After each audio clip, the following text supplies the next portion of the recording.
This is what I believe is a deliberate attempt to hide what is a private club and try to masquerade it as a functioning parliament. Now, basically, a private member's bill is you get a free pop at making a law, right? It literally works because there is a big book, and it's got numbers 1 to 650. You put your name beside any random number. They put all the names in a hat, and they pick out 6, and those 6 get a chance at making a law, right? The way private members' bills works is business starts first thing in the day, so 9:30, and it has to be done by 2:30. That's the very latest. So that's the slot of time you've got. And if you happen to get through 6 private members' bills, then brilliant. But if you find that you're talking about the one bill for 6 hours, then that's it. That you get through one bill and those other folks' work just totally goes to waste, right? So that's really critical, 2:30. So the tactics, you'll have heard filibustering, where Tory MPs get up and they just talk and talk and talk for ages and ages so that eventually the bill will fall. Another tactic is to make their speech deliberately provocative so that you'll want to interrupt all the time so that it just keeps adding on minutes and minutes and minutes.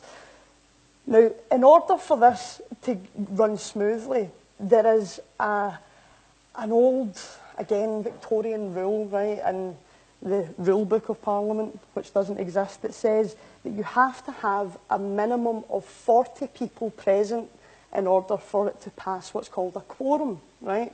And the tactic normally is that, say the debate starts and you're an hour into it and the Tory's talking away and he has been for an hour, and then another Tory will stand up.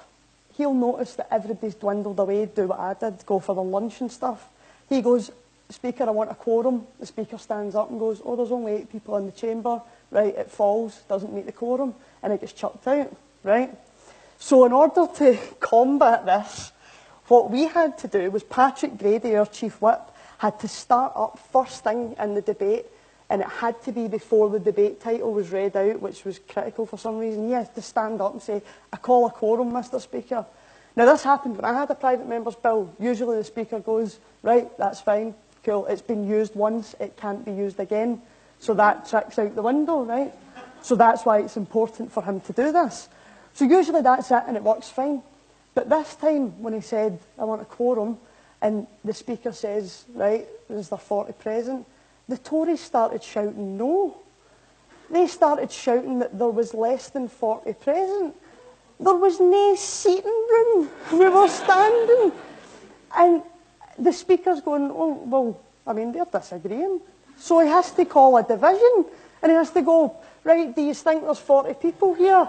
And 200 of us go, aye. And another couple go, no, right? The Speaker apparently has to go, right, division. So even though blatantly you can see there are more than 40 people here, a division was called. So we did the usual thing, going round the lobbies, going round the corridors. The whole time we're all frustrated because this is it eating into the debate time. We're running up to 2:30.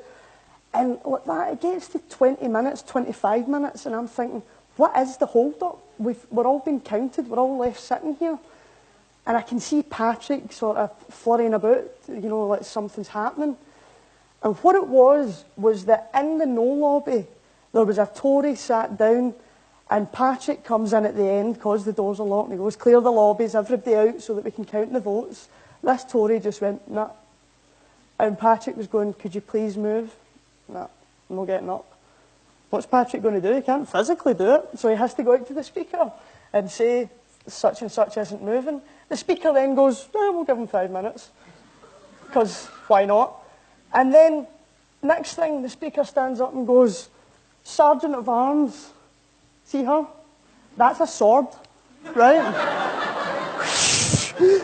And that's literally what they did. They sent in the person with the sword to chase him out.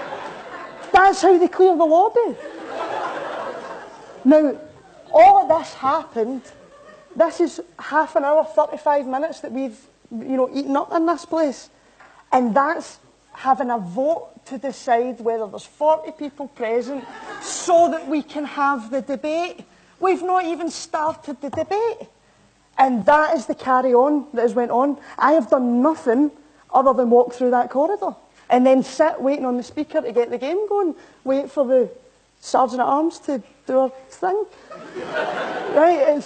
It is absolutely ludicrous that this happens. Then they did it again in order to prevent the next debate coming. I actually missed a flight and had to get a later one because of this ridiculous kind of fanfare. Twice I saw a grown man coming out of lobby getting chased by someone with a sword. Right? Now you have to laugh at that. I had to laugh at that. I had to text my pals immediately, right? But like that, you need to laugh because otherwise you would just go insane. Because the reality is, that's what we get paid. If there's 6 votes in one night, we get paid that, and we do nothing but stand and gab in a corridor. I mean, justify that. So when we complain about Parliament, it's not just because we're SNP and we don't like Westminster and it's a childish thing. It's because it is not a functioning Parliament. It is a joke.